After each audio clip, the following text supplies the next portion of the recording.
Now that we have the basic kind of key components of wildfire science, I want to talk a little bit about the history, because it's really important from a management perspective how we've interacted with this type of disaster in the past. So as a reminder, we have these fires and wildfires. I'm primarily here talking about the wildfires. But again, there is this interplay. So here's from the, what was this? This is the Woolsey fire. So the wildlands have burned up right to the edge of the urban-suburban line, right? So that's pretty close. And then sometimes it just goes, sometimes it goes from the wildlands into the urban, sometimes the urban into the wildlands, but primarily I'm going to talk about the wildfire dimension of this right now. So as a quick recap of what we already talked about, a fire is this self-sustaining high-temperature oxidation thing. Fire is a natural process, right? I know we've talked about the frequency changing and wind-driven stuff, but fire as a thing is a natural process and has been going on for a long time. It's impacted both by natural forces and the stuff that we've chosen to do from a management perspective, and it's often integrated with other disasters.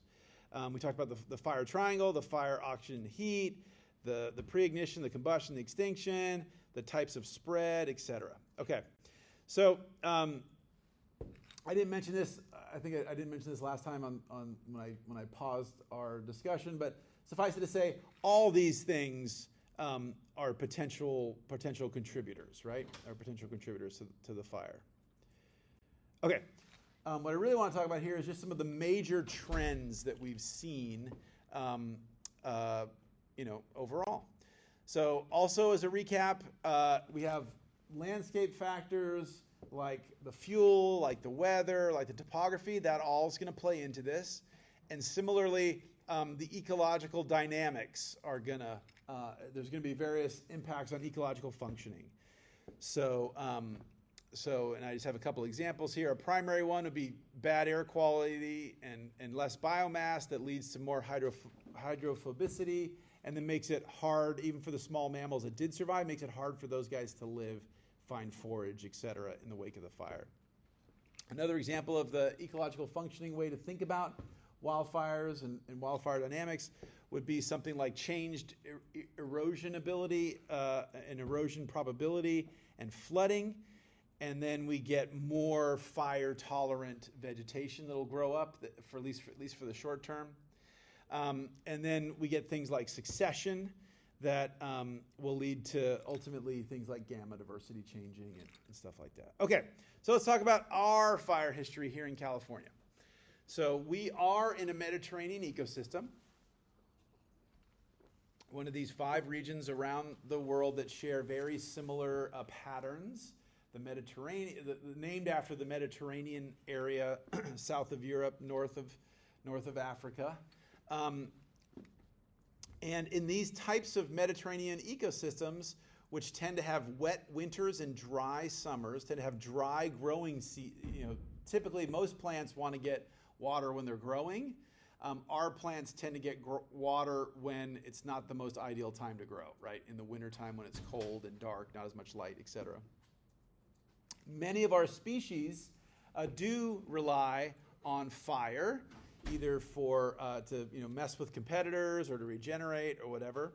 And many of our landscapes are lend themselves to being fire prone before humans do ever come into the picture. So that would be things like grasslands, our coastal sage scrub or chaparral, conifer forests, etc. So you don't need to worry too much about this slide, but just to say that things are complex. So these are different vegetation communities, and this is the evapotranspiration. This is like sort of the moisture impacts. And mostly what I just want you to see is you don't need to write this down or anything, but just have a look. In some cases, as moisture content goes up, the burn area goes down. And others, it kind of goes up and then down. Some kind of do similar things, but not exactly the same. So I'll just say that there's a complex influence of moisture when we start to get to the individual landscapes. I'd also say, so that's one takeaway. So there's there's community-specific responses to fire. When you hear some of our leaders talk about it, they act as if fire is fire and it has the same effect wherever we're talking about. Similarly, small changes can potentially have large impacts on the fire, meaning that things are not necessarily linear. So this relationship looks kind of linear. We talk about relative humidity and speed and spread potential. So relatively linear. But in other cases, a little bit of change, in this case, the amount of oxygen, can make it much more likely to have a significant fire or less likely. Okay. Now, let's talk about one of the patterns we've been seeing is more and more fuels on our California landscapes overall. So let's talk about why we have that. So let's talk about California's wildfire history.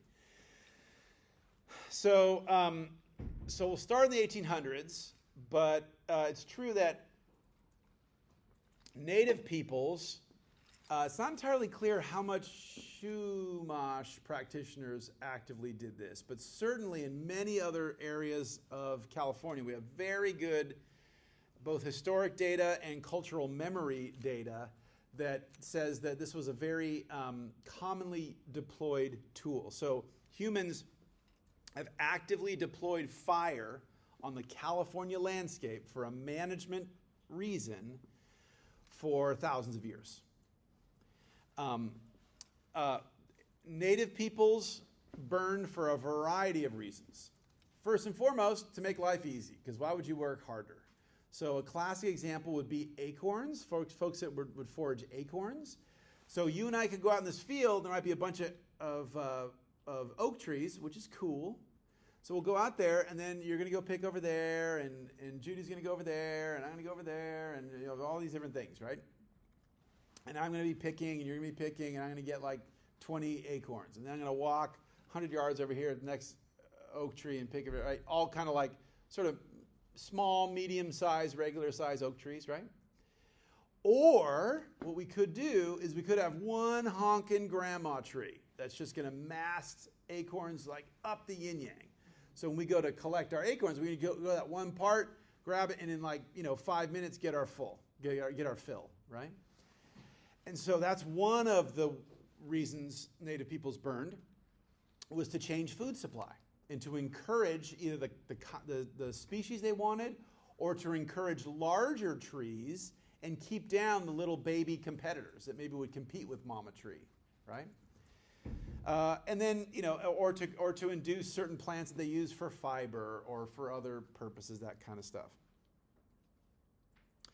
Before 1800 in California, wildfire was much more ubiquitous. So we had many more wildfires because the humans were starting them all over the place, right? So the famous phrase is when the European settlers first come, are going up the West Coast and they find LA, they talk about LA in a fog or LA in clouds because there was so much burning of vegetation and creating a haze essentially around that, what we now call the LA basin. Okay, after that initial period, we engaged in a very different management approach. So for the European settlers, they did not like fire. Fire was not a tool. I mean, they obviously used fire to cook and stuff, but wildfire was something to be feared. Wildfire is bad. Wildfire is dangerous. So they first and foremost removed the native peoples, doing genocide and all of that stuff, eliminated them from the landscape. So there's not those folks or there's not as many of those folks deploying fire on the landscape. And then they enacted various formal and informal policies to actively discourage anybody that's still around from burning. We introduced non-native plants. Most of what we see on the hillsides that looks green right now is actually a non-native plant that wasn't here in 1750, for example. Black mustard? Black mustard is not native. Black mustard is not native. Avena is not native. Lolium multiflorum is not native. I mean, we go through the list, but much of our grasslands are dominated by things that were not here 250 years ago. Okay, where was I? Okay, so the estimate was before 1800, we burned something like 4 to 11 million acres a year just in California. So that would be both natural stars, lightning strikes and stuff, and humans intentionally putting, a flame to a field or whatever. I also say before we leave this is that these were rarely big conflagrations. These were rare, even though the native peoples are starting fires, it's not as if we started a fire and it became the Woolsey fire, right? They tend to be relatively constrained because they are burning so much, so there's not that much fuel, and they're relatively easy to contain. And we're much less likely to sort of escape and go on to be, burn the whole county or something like that. Okay, so before 1800, we were burning something like 4 to 11 million acres per year. Now we're really, really trying to get to 1 million acres a year burned with our policies and all this kind of stuff. So we're trying to get to, but one small fraction of what seems to have been the historical practice. And in general, as we'll see when we go through these examples, burning has been very, very suppressed, particularly in forest ecosystems. Okay. So we really enter this era in the late 1800s, early 1900s with this new era of active fire suppression. Intentionally, not only are we not starting fires anymore, now, so that was the first bit. The first bit is to stop encouraging them. But now when they do happen, we're like, hey, let's stop it. Let's go in and cut the legs out from underneath it. And so the view that was emerging, which was driven by the utilitarian folks, those of you in literature of the environment or whatever, you guys are talking about utilitarian, biodiversity, all these different strains of the conservation movement. This was driven by the utilitarian folks. So they're like, oh my God, if the fire burns up the wood, then I can't use the wood to make my chair or whatever it is. So therefore, by definition, fire's bad. And if we can put out more fire, that has to be a good thing. For the most part, in Northern California, fire suppression was mostly about trying to protect the wood, trying to protect the timber of these large, old-growth forests and stuff that the humans wanted to log. In Southern California, fire suppression was mostly about protecting forage for cattle and sheep and stuff like that. And also to not let them get converted into a chaparral, so burning it so that we maintain the grass.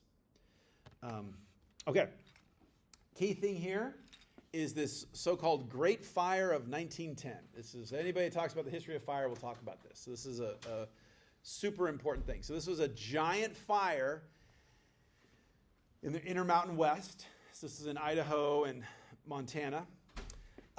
Huge fire. Now this is, remember I said early 1900s. This is 1910. So this is now we're starting to have this idea of, hey, you guys should go put the fire out. But we've not developed the technology or the processes to really figure out how to do it. So folks were kind of going out a little bit, gangbusters and stuff. And so that's what happened, this 1910 fire. And it's hugely catastrophic. Kills all these firefighters die, it's all this kind of stuff. And it just, essentially people are like, never again. We're gonna get serious about fire suppression. And it leads to starting our modern paramilitary organization of all of our fire departments that have maintained this to this day. That doesn't matter if it's U.S. Forest Service fire crews, our fire crews in one of our state agencies, local, city, county, whatever. Everybody follows this paramilitary structure. It also gives rise to these extremely strict policies of the U.S. Forest Service, which says we have to stop fires before they get big. Because if we let them get big, we've lost the game. So we have to have very active intelligence and constant monitoring. Think of these fire towers staffed in forests where people were paid just to go up. There's a story I should probably share it with you guys. Unless anybody share the story about the watchtower up in north of Sacramento? It was a story the other day in the LA Times. People looked at that. And essentially this guy's been doing it every summer for 42 years, and the Forest Service just decided we don't need him anymore. So that fire tower program, which is all around the U.S., grew out of this great fire of 1910. It also begins this lore of firefighters as these heroes and these superhuman folks, and they're so great, and they're to be lauded no matter what they do. Very macho, very sort of lone savior type thing. And so that puts us into this full-bore fire suppression policy. And it's now viewed by just about everybody as foolish and folly. Not everybody, but the vast majority of folks now think this is silly. How it got going was this new crop of universities, or schools within universities. So the oldest in what we would now call environmental science program, as we would conceive of environmental science, was actually the Yale School of Forestry, not Yale, at the Forestry School. So various places essentially go, and they don't know what to do, so they go to Europe. And they go, what do you guys do? Very different forests, fire not as dominant a ecosystem feature and stuff like that, especially as compared to the Western U.S., and they kind of learn from those guys, and they bring these ideas over, and they found these schools. And they're like, of course, you have to go to the university to be smart. Of course, to be a high-ranking person, you should have a university degree. And so then we start this tradition of training all of these wildlands managers in universities and in techniques that were not desirous, not rooted in the ecology of the system. And so one of the things that first comes out is the so-called 10 a.m. rule. So the 10 a.m. rule says you have to catch and suppress and stop every single fire before 10 a.m. or you've lost the game. So again, that's why we had these watchtowers all around with folks with binoculars all day long looking. And as soon as they would see some smoke on the horizon, get on the radio, call it in. Oh my gosh, we have a fire. Let's go get it. It also, so in this development of the modern fire suppression education world, it really was almost all sacrificing natural history, sacrificing our understanding of the ecology of these systems, and it was all driven by these folks from the East Coast that said they knew how to do stuff because they were smart, and I have a PhD, so you should trust me. So it really set up this dynamic of the government/academics are the smart people versus the ignorant locals. They don't know. They're farmers. What do they know, right? Well, maybe they've been living here for 50 years, and maybe they actually understand how fire works in the system. Maybe we should hear what they have to say, right? It also sets up this total suppression mindset. So our fire suppression policies for much of the 1900s were no questions. That 10 a.m. rule is but one example. It was total suppression. As this was rolling out in California, the Northern California folks tried to push back. So one, the tribes weren't as decimated as they were in Southern California. But two, people worked more closely with some of the native tribes and saw how the traditional burning practices worked, and they adopted many of them, or at least some of them adopted some of the practices. So when this was coming out in the early 1900s, hey, no fire at all, no ever. Some of the folks in Northern California were like, hey, screw you. We need to keep burning. Otherwise, we're going to build up all these fuels, and it's going to be no problem, and all this and that. And so they almost won, but they didn't. So Northern California folks eventually said, we don't want to burn the forest. We want to do quote unquote light burning, which is a rhetorical ploy, right? But they came close, but they didn't win. So total suppression won even here in California. And again, it was that movement between the utilitarians that see the only value in the trees and once we cut them down. Versus ecological understanding of stuff, and then as far as those of you that guys are in history or literature and environment, this is really the Gifford Pinchot, the Forest Service, versus John Muir, the preservationists, a debate that crops up again and again and again in our environmental history. And then to do this, we start supplying these agencies with ever larger budgets because it's getting crazier and crazier. Okay, so then we hit World War II. I'm going to talk about World War II in a second, but we'll just jump ahead for a moment and just say World War II, everybody was busy for the most part. That's not exactly true as well. I'll tell you the story in a second. But basically, after the war happened, as with so many other technologies, we see this with fisheries, this with farming, all this kind of stuff, is we adapt the technology of war to the technology of firefighting. And so now fire becomes the threat to life and property, so we must save life and property, and we must do whatever it takes to do it. And it really has this suppression mindset, and the technologies to support that really explode.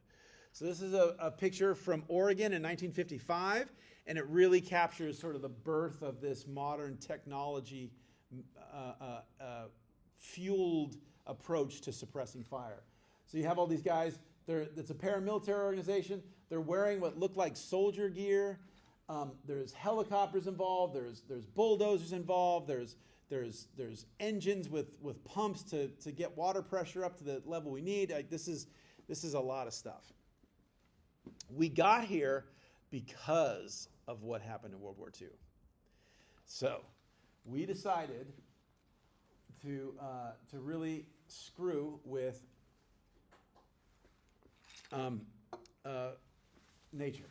And so what happened here was Gesundheit. So we had the Great Depression. The Great Depression at the time was seen as, in many quarters, people were tricked into buying stocks that then became valueless, and then the economy crashed and everything was horrible.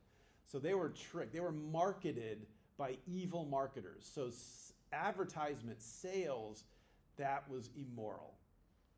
In particular, the folks that were in charge of the advertising agencies, what we sometimes call Madison Avenue, those folks were slimy and evil and not to be trusted. So that's how we had going into the Great Depression. So the advertising industry was desperate to get their credibility back, was desperate to find to be of worth. And so they find that in the first Japanese bombing of our mainland right here in Southern California, right in Elwood, just north of Santa Barbara. And so this was a psychological thing. And so this Japanese U-boat came out of the water at night with a gun, basically shot some bombs over towards the land, and then got in the water and ran away. So it was basically a psychological operation. It was basically the Japanese trying to say, "Ooh, we can get you guys whenever." This is after Pearl Harbor, remember? So Americans were really freaked out. Like they got their butts kicked by the Japanese, and we're like, "Oh my God, they're coming," and all this kind of stuff. So they do this. Now this is a part of the investigation document right here on the left, and so what you see is we're on the water or on the pier. This was a fuel docking pier, right? We had oil tanks in the background, and then a platform where where ships could pull off to load up. And so we're standing with our butt facing the ocean, and we're looking landward in this picture. And so what's been marked up are all the places where the bombs hit. Essentially, the shells went over the pier. They didn't hit any of the oil storage tanks like they were trying to hit. But they, a couple land on the pier and start a little thing. Huge news. Submarine shells, Elwood oil field. Huge news, right? And so everybody starts to get super freaked out. This is one of the things that leads to the internment of Japanese folks in internment camps. And everybody's like, "Oh my God, they're coming, blah, blah, blah, blah, blah." And in the context of wildfire, the folks that were managing the forests are saying, "Oh my God, what if some of those bombs hit and started a fire, and then we would not be able to control the fire? That would be really that'd be dangerous." Add to that, in the near wake of this, the Japanese start inventing another. Again, it's just a terror weapon. It didn't really have any major impacts. Killed one family in Oregon, but for the most part didn't kill anybody else. The idea was they just discovered high atmospheric winds. And so the Japanese were trying to, terrorize the American public, cause confusion and all that kind of stuff. And so they make these giant balloons. Here's a person for scale. Fill them up, and then hanging underneath the balloon is this big package with all these essentially incendiary bombs and stuff.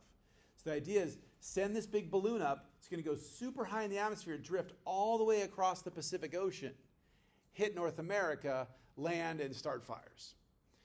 And so they're sometimes called fugo balloons.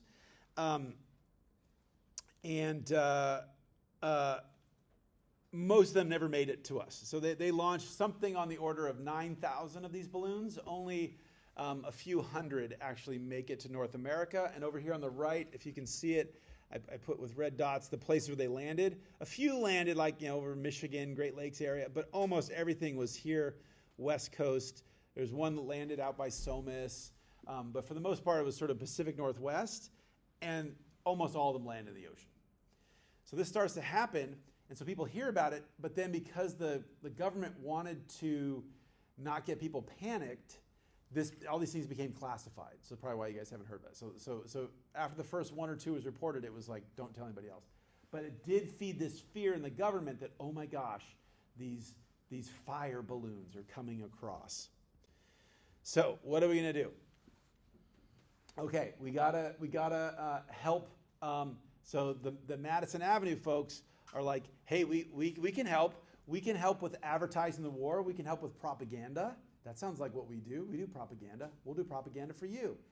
And then one of the things that came up was this fire stuff. Well, how can you help us work on that? So they partner with the State Association of State Foresters and what was then called the War Advertising Council. And the thesis was to convince the public that wildfire, is working against our national interest. And so phrases like forest fires aid the enemy, our carelessness, their secret weapon, all this kind of stuff, right? Initially, they targeted adults, but they wanted a wider reach. And so when they were casting around, this is right when Walt Disney was getting ready to release the movie Bambi. And so like, hey, maybe we can, so they start talking to Walt Disney and everything. And so Bambi leads us to talking about nature, which leads us to Smokey the Bear. So this is a scene from Bambi. And if you haven't seen Bambi in a long time, I don't want to spoil anything for you, but it starts off with a wildfire. All right, so it starts off with a fire, and the fire is caused by careless humans. And it goes to the forest, and it kills everybody. It kills Bambi's mom. Sorry, I don't mean to break the story for you. And it's bad, right? So fire is portrayed as a nefarious force here. And so first, like over here, first we use Bambi like directly in the caricatures directly in advertising campaigns, and then it's so successful it starts to morph. So then you get things like this, another enemy to conquer, right? Forest fires, all this racist stuff about how the enemy wants to, amongst other things, wants to burn us up, wants to burn our forests up. You wouldn't be a fire supporter, would you? That's what the Germans and the Japanese want you to do, right? So that's really important for you guys to understand how much of a role California in World War II played in stoking this fear of fire. A little bit later, we have the beginnings of the Smokey Bear campaign, right? So it starts off with, the first sort of smoky sign is kind of like this. What really gets going is we have a bear cub found by firefighters in a New Mexico forest after the fire. Mom's dead, scorched paws, like fur's a little singed. Firefighters pick him up, take him, and he becomes this huge star, massive star. And so he gets named as this advertising campaign is just coming online, just a new advertising campaign. It's kind of like this, right? Like, okay, that's a cool poster. Nobody really sees it or pays attention to it. School kids name this bear Smokey the Bear because it was smoky where the fire was, right? And they take him to the National Zoo in Washington, D.C. Starts getting insane letters written to him from all around the country. Everybody loves Smokey the Bear. Why? How's Smokey the Bear doing? Smokey the Bear good. So then Smokey the Bear becomes the hero. So then Smokey the Bear morphs into the character that we all still see on television and everywhere, newspapers, and only you can prevent forest fires. So all this is to say, this was not just a few folks. This was a concerted societal cultural effort funded by lots and lots of policy, lots and lots of budgets for a century to get us to where we are. So we have to understand that, right? And we can point fingers and say those guys in the past are all stupid, but the point is we got ourselves into this position. We can get ourselves out, right? It's not like we're totally powerless. We don't know what's going on. We helped create this. So what am I talking about? Well, I'm talking about this. So this is data from an experimental forest or series of forests, in the Southwest. And let me orient you. Can you guys see this okay with the light on the screen? Or is it kind of crappy? Yeah, unfortunately, I can't turn the light out. So I can try to pull that light out, but the switches never turn off in this room. So if it's too hard to see, maybe scooch forward a little bit so you guys can see. This is an important figure. Okay, so let me orient you right here. Okay, so down here we have dates. This goes from 1600 to 2000. Okay, so time, back in the day to now. And then on this axis, it says, if you can't read, it says percent sites recording fires. Okay, so that's this spiky stuff. This one is the number of fire scar sites. And so this axis is this line. So for this spiky axis, you use this left axis to read the values. And for this guy, it's on a different scale. The curvy dude is on this one. So what we've done is we've used dendrochronology, which is the study of tree rings. So I mentioned before when we were talking about fires, if we have a little bit of fire, it's going to scorch my oak tree. It's going to make my bark a little black, and then it's not going to kill my oak tree. And then it's going to kill the baby oak trees. It's going to kill the juvenile oak trees, but it's not going to kill mama oak tree or mama sequoia or the giant sycamore or whatever, right? But again, because trees grow from their cambium, they get fatter, like I'm getting fatter every day. And so they grow by laying active cells there, right? Which is why we get the circles when we do a cross-section of a tree. So because my outer bark burned, now I'm going to keep growing, but it's going to be a little black. So if we go and cut my tree down, or we stick a metal straw into that tree that we can pull out and look at the bands, you can actually see light, dark, which corresponds to a year of growth, right? A growing season, a not good growing season. But then there'll be this black, when a fire burned my bark, there'll be a black line. So we can actually use those guys to figure out how many fires burned. And if we grow a consistent amount every year, or at least lay down bands every year, and I go back and I count back 7 years and I see a black thing, I can say, at this site there was a fire here significant enough to blacken my trunk 7 years ago. And so I can use those trees and go back in time. But then we can also go back really far back in time. So we have bristlecone pines that live for thousands of years. We can actually find dead trees that haven't burnt up and actually core them. And then using modern techniques that don't just look at the way it looks, but actually use radiocarbon dating, we can actually do some really high resolution time tracking of stuff. And so that's how we get this data set. So what this is saying, my autograph scar fell down. So what this is saying is, let's have a look. So this year there was not that many fires in this over these 800 sites, right? And this year there was not a lot. And then these years that have numbers are particularly large. So a large fraction of these 800 sites were burned, meaning large scale burning, same year. And so what we can see is we do have these spikes. Even before humans started doing whatever the hell humans are doing, we have some years that are fiery years. Everybody with me on that? Everybody making sense? Okay. And so it's going, and then you don't need any statistics. Something happens right around the late 1800s. And all of a sudden we go from this period, which for hundreds of years has been the norm, right? To all of a sudden, right? That's how we got here. So now we have all these fuels built up. So now when we do have a fire, either because somebody's car backfired or the lightning strikes, because of this, we've allowed all this fuel to build up. So now when that little fire happens, instead of burning an acre or 2 acres or 5 acres, whatever, it's going to burn 50 or 100 or 1,000 acres, right? So we've made it more likely to burn. If we take our own Santa Monica Mountains case study here, so we can talk about the fire return rate. And so that's for any one particular place. And let's say we burn this year. How many years before I would expect my next fire on average? That would be the fire return rate. And again, that's going to be ecosystem specific. It's going to depend on the topography. It's going to depend on various things. But here's the Santa Monica's. Okay, everybody with me? And this is 1925 to 2010. So here the hotness, or the purpleness, let me say, is going to be the more likely to burn. Right, so how many times it'll burn in the area. So these guys burn a lot. These guys burn, less. Does that make sense? And so what we have is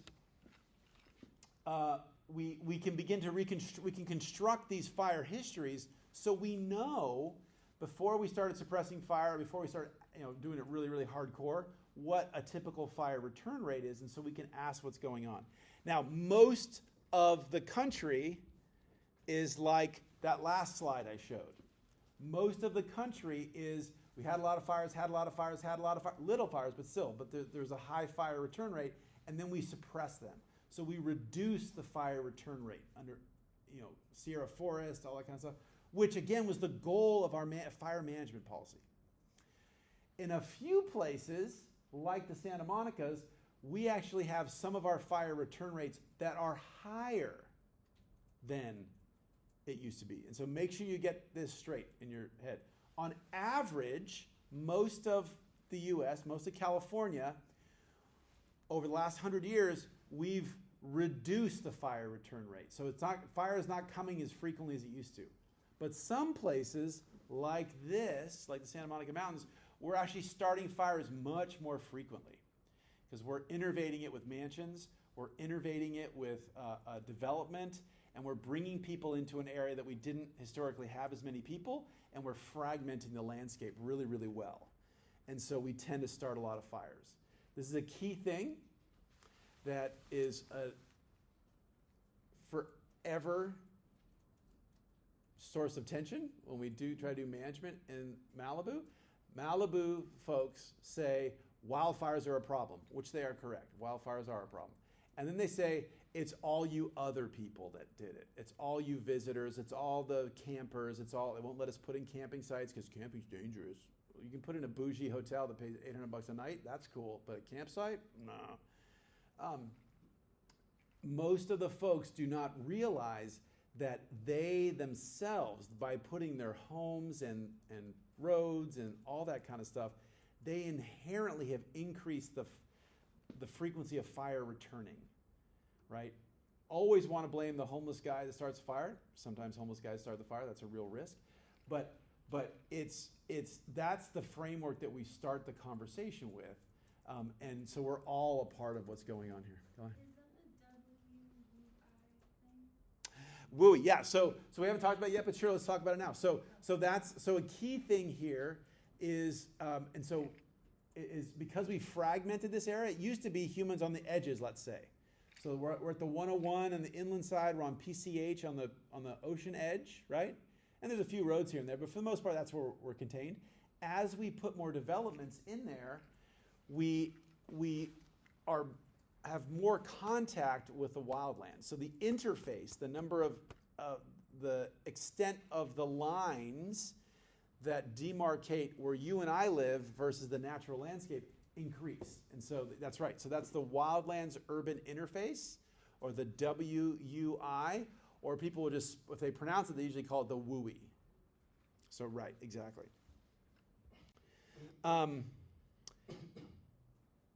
Yeah, okay. So I already said that. Okay, so what's causing most of our fires in California? And so this is some data for about 20 years, and this is the bluish colors are natural. Primarily here we're talking about lightning strikes, primarily in summertime. And then the hot colors, the orange colors, those are people. So those are either intentionally or unintentionally. That's a car pulling off the side of the road. That's somebody doing some yard work and it causes a spark. Whatever, all the different possible options. And so, so there you go.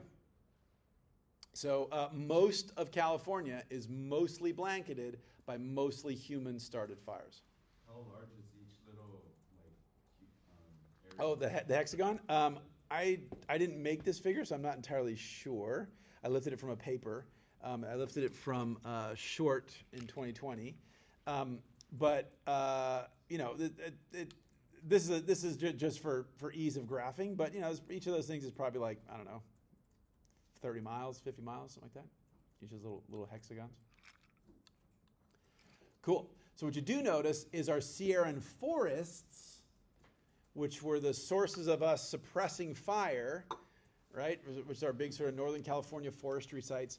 Those forest areas, which generally speaking people don't live in as densely as our other parts of the state, that's still dominated by, for the most part, lightning strike fires or lightning started fires.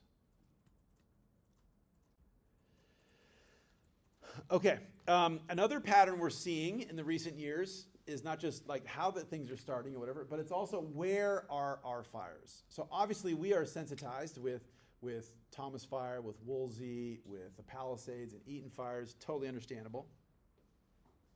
But this is Northern California versus Southern California acres burnt.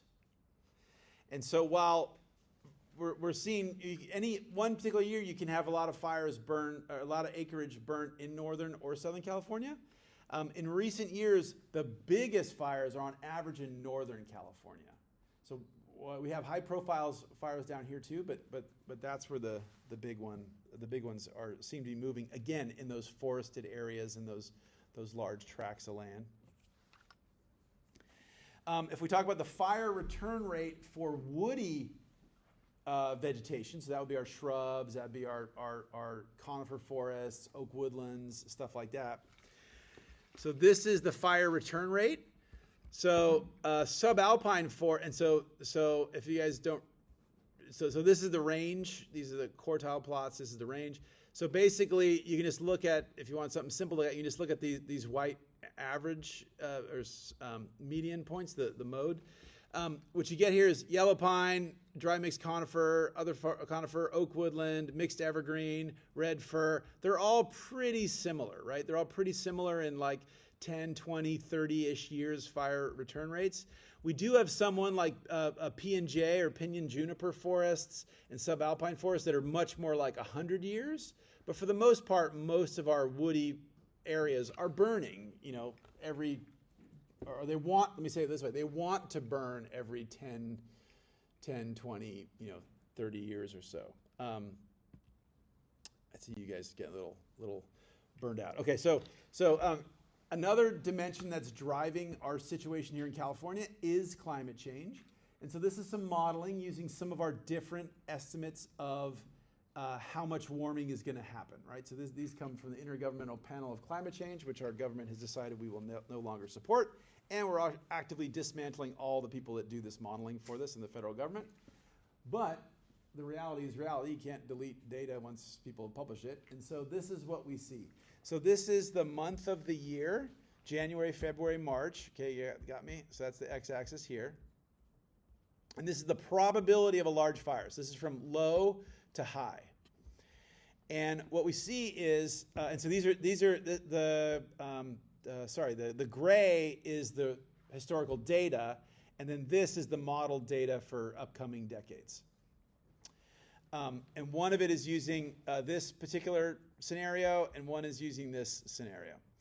And basically what we see is, for the most part, where we are right now, January, March, we're in pretty much the low time of the year. So we're very non-likely to see large fires start now. It's still possible, but for the most part, not that many, right?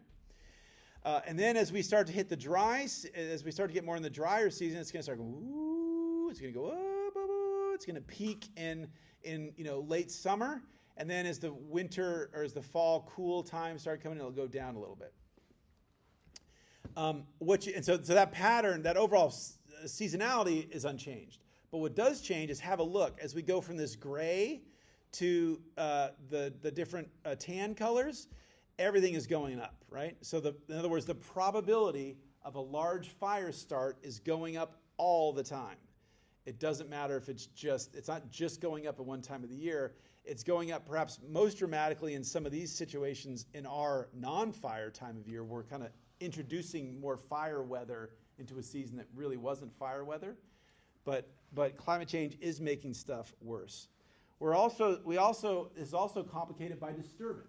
So I'm going to show you some work that I did at UCLA when I was in grad school with some of my friends that some of you maybe have met at some point. And the idea here is that our human disturbance makes wildfires more problematic. Okay, so here's the evidence. So this is a question. Okay, so you guys don't read scientific journals. You guys read papers. But back in the day, what we did was we got a journal, like a magazine, and you'd read it cover to cover, or at least like skim it cover to cover, and see the interesting stuff. So when I was in grad school at UCLA, my office was near the botany basement. Well, it was in the botany basement. It was the botany basement because, of course, that's where they put me. But we were near the herbarium. An herbarium is a library for plants. So we're sitting around one day, and we found this old, it's not exactly wasn't really like a traditional academic journal. It was more like an academic magazine. And it was produced by the University of California, and it was about their extension activities. So extension folks that help agriculture, help people with horses, help people with blackberries, help people with avocados, all that kind of stuff. And on the cover was this picture of this bulldozer. And we're like, oh, that's weird. And I must have looked at it like every day for like 800 days or whatever. But at one point, I was like, let me actually look at that. What is that? Picked up the magazine, started looking at it. And it told this story that I'm going to share with you guys. And so the idea was, hey, can we, in classic post-World War II, we can do anything mode, hey, there's fires that sometimes burn people's houses. Maybe we can do something to make there be no fire or make fire be less problematic. Sound good? Sure, let's do it. Didn't need a permit, didn't need any whatever. They just went out and started doing it. So what they went to is so UCLA used to be an orange grove. So when UCLA was established in Westwood, this big orange grove. And so we put the campus, and for a long time around campus were these orchards. And so as campus grew and expanded over the years, buildings would take over and stuff. But it was still kind of a relatively open campus along a lot of the property. And this was one of the edges. So one of the edges of campus, so it's almost into that place where people have houses in Bel Air, but not quite. And so these guys said, hey, what if we go up, can we convert CSS stands for coastal sage scrub. So can we convert our fire-prone shrublands into some other plant assemblage that's less likely to burn? So they went out and they got these tractors, like, sounds good. Just started driving tractors around campus and doing all this crazy stuff. So they were trying to say is, can we take some of these coastal sage scrub species and like sagebrush and sage and stuff, and can we get rid of them and replace them with other things? And like, what do you want to replace them with? I don't know. How about a bunch of crap? They're like, yeah, let's use a bunch of crap. So they use things like these clovers on the left that you guys see in all your all your lawn weeds and stuff. And then things like non-native Eurasian grasses like this lolium. If you guys are allergic to grass and you've ever gone to the doctor to see if you guys are allergic to grass, this is the grass they test you on. I mean, there's a lot of cross-reactivity, but lolium is the classic thing. If you sneeze at any grass, you will definitely sneeze at lolium. And so this is a classic thing. So here's that cover again of that world. And so this is 1965, and they're like, hey, we're just going to go do this. So they went out. Here's what it looks like. So here's UCLA, and there's now it's all apartments and dorms and lab buildings and stuff. But this is UCLA at the end of the 50s, and this is the area we're talking about. So they basically went out there and they started nuking everything. So they ripped out all the native vegetation. They cleared the slope. And then they introduced their own plants. And so they were trying to convert it from what it was to something new. And so this is what it looked like in 1964, this Southern California hillside. And they actively maintained it for several years. They herbicided the natives when they would pop up and various things. So they monitored for a few years and reported the results and like, great. And so then in a stupor one afternoon in grad school, I was like, hey, we should go see if we can find that place. And we're like, what? Like, yeah, because they did this experiment. As far as we can tell, nobody's published it other than this little magazine. But I wonder if it's still there. So we went over, we started walking around, and we found it in 1999. And then we decided the next season in 2000 we were going to go sample it. So it doesn't look super attractive, but this is where that was. This is where the hillside was. So we spent a lot of time relocating where we thought the plots were and kind of figuring out. We started surveying it.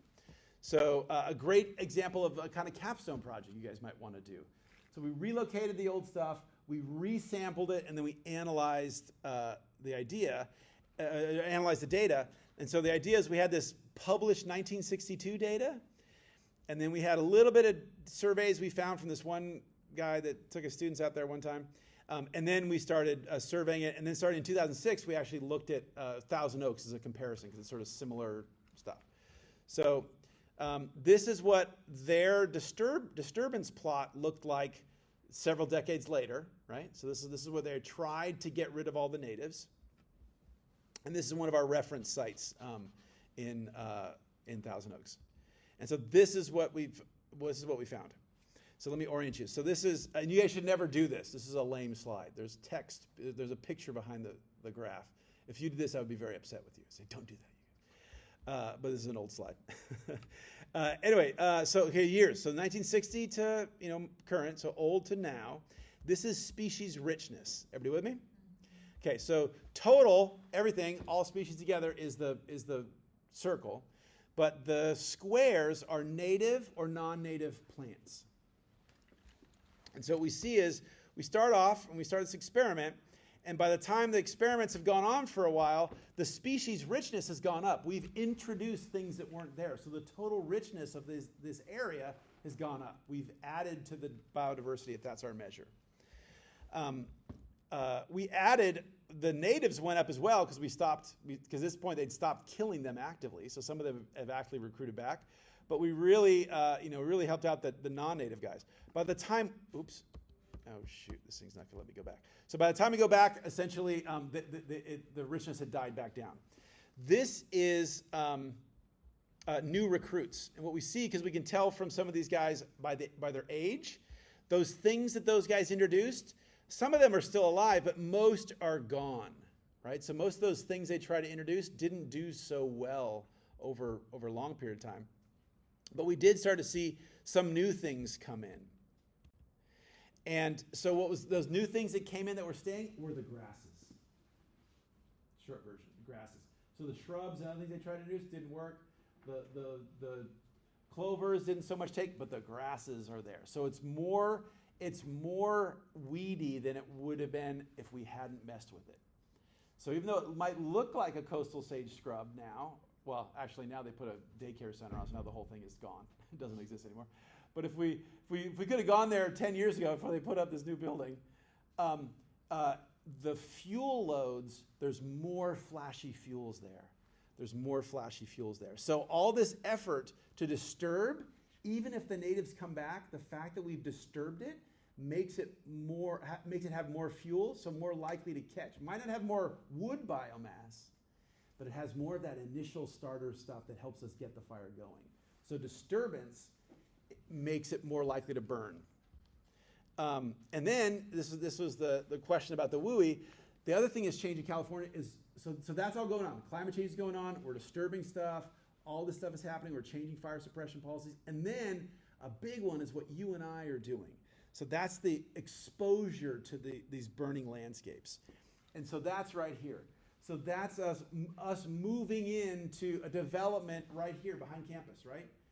So that there were a few houses when it was a mental hospital, but now if you go up there, as you guys probably have at some point, there's all this housing, right? So that's all new. So that phenomenon is going on here. It's going on in San Francisco. It's going on in San Diego. It's going on in Sacramento. It's going on all around. So we're pushing in to more and more. So this is number of new homes in wildlands urban interfaces. And so some places like Santa Barbara are trying to discourage that, but there's still a lot. Ventura, a lot. Los Angeles, tons. Orange County, San Bernardino, Riverside, tons, right? So this is this because we all need housing, right? We understand that, but what's historically been the process of, instead of doing infilling, instead of putting an apartment building, or instead of turning that house into an ADU or a single-story house, a two-story house, the laws made it such that it was easier to go and do a brand new de novo house construction. And so that meant we were encouraging indirectly our environmental policies, making it easy to question people with CEQA and NEPA. It made it easier for people to go put these houses out in this new area, and therefore more exposed to wildfire risk. So that's also part of it. Fire weather has gone up. I'll just say that we're getting more and more really intense winds, more and more Santa Ana-y winds.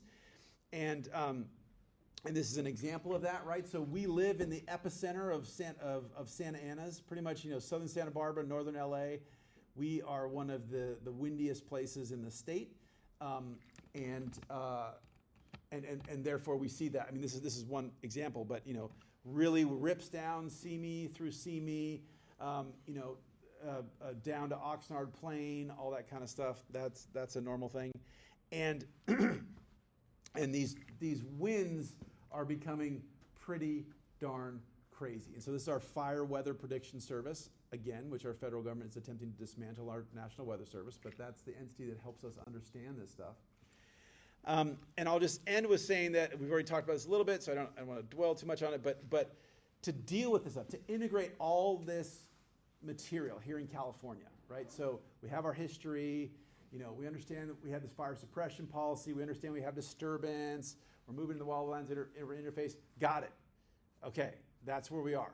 Let's go forward. Let's start to solve these problems, right? To do that, we have to be able to talk to each other. We have to be able to listen to each other.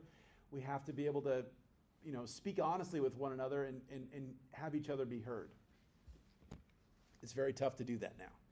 So this is during the Paradise Fire, and here you see then Governor Brown and then President Trump, and the just elected but not yet technically the governor, Governor Newsom, and so the president came out, and these are all of our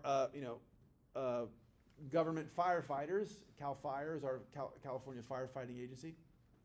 CAL FIRE, which when I was your age was known as California Forestry and Fire, that's still their charge, but they've changed their name officially to CAL FIRE. That's how important the role of fire has become. Their agency has become, I wouldn't say totally oriented, but primarily oriented around just the fire dimensions. And so they're all in there, and they're talking, and they're doing their typical thing, doing the tours. And when they first were walking around, it seemed good. It seemed like folks were having a conversation about all these folks that had perished, all these homes that had been lost. That's great. And so typically what would happen in this case is the representative of the feds would come in. What do you guys need? Would see it on the ground, get a sense of urgency, help facilitate all this and that. Difficult to have a conversation with folks that maybe don't accept reality, and so seem to be positive, but then pretty quickly start all this stuff about one, unable to remember the name of the town where the people died, but then also, much more importantly, all this talk about raking, which is nuts, and nobody really knows where this came from. But this idea that the Europeans rake their forests so they don't burn. And that became the mantra, unfortunately, and we started having interactions like this. Perspective, there is amazing partnership on the ground. There is amazing partnership on the ground, and there needs to be. As the governor said, we've had temperatures explode this summer. You may have learned that we broke a world record in the Death Valley, 130 degrees. But even in Greater LA, 120 plus degrees. And we're seeing this warming trend make our summers warmer, but also our winters warmer as well. So I think one area of mutual agreement and priority is vegetation management. But I think we want to work with you to really recognize the changing climate and what it means to our forests, and actually work together with that science. That science is going to be key. Because if we ignore that science and sort of put our head in the sand and think it's all about vegetation management, we're not going to succeed together protecting Californians. Okay. It'll start getting cooler. I wish science agreed with you. You just watch. I wish science agreed with you. Science knows, actually. Tom? Well, I don't think science knows, Unfortunately, actually. that's the Tom? caliber of. It's difficult. So that was our Secretary of Natural Resources trying, I thought, very professionally trying to engage in a conversation, and it just has been problematic. Jump forward to our 2025 fires. Again, there's Gavin Newsom. Again, there's the President of the United States. In this case, this is when the President was coming to tour. I already showed you guys that press conference. So I played the snippet for you guys. Governor Newsom met the president as he landed in the area in the Palisades, and they had a brief conversation, and then that's basically it. So our request for wildfire aid is still outstanding. Not just ours, other states have had other disasters that have not haven't been approved. And I showed some of that data a week or two ago. Very disappointing, very disappointing. Again, not trying to get into politics here, not trying to start stuff, but we have to be able to talk to each other about all these things, about the WUI, about the weather, about all this kind of stuff. We can engage, we can respond to these problems, but if folks keep pretending that reality isn't reality, we can't make progress. Okay, so I'll just end on saying that there are lots of ideas that we have, and there's many gazillion different micro experiments going on around, particularly California, for how we might do stuff more effectively, more differently, not just after a wildfire, but just in general. And so clearly we need to reduce that buildup of excessive fuels, right? But that doesn't mean you need to kill every single tree all around. And I'll just end with one little thing, which maybe we'll talk about later, which is zone zero. Has anybody heard of zone zero lately? So one of the things that happens, and a lot of this actually funded by insurance agencies, insurance companies, excuse me, which is like, how does a house burn? Like, you know, is roof shingle A or B better? You know, like that those kind of things. Mostly they're grounded in engineering programs and like structure, you know, construction schools and things like that. But anyway, one of the things, so we're constantly evolving our guidance. We're trying to figure this out, how to do this with our current housing stock, our current patterns of living and all that kind of stuff. So one is we have here, this is an example of some examples of guiding principles for dealing with a fire and how we might respond after the fire, et cetera. One of the things we have, and we, Ventura County, were the leaders in this. It was Ventura County and San Diego that created this vegetation buffer. So you guys might be in an apartment, you guys might not know this, but basically, so the idea is, hey, you have to clear from your house, you have to clear a buffer of vegetation out. And it started with Ventura County, and now since it's gone to statewide, and so it's not 100%. There's some modifiers, but basically you need to clear in most jurisdictions in Ventura County, let's say, about 100 feet, right? About 100 feet from the edge of your house all the way. That doesn't mean you have to kill everything.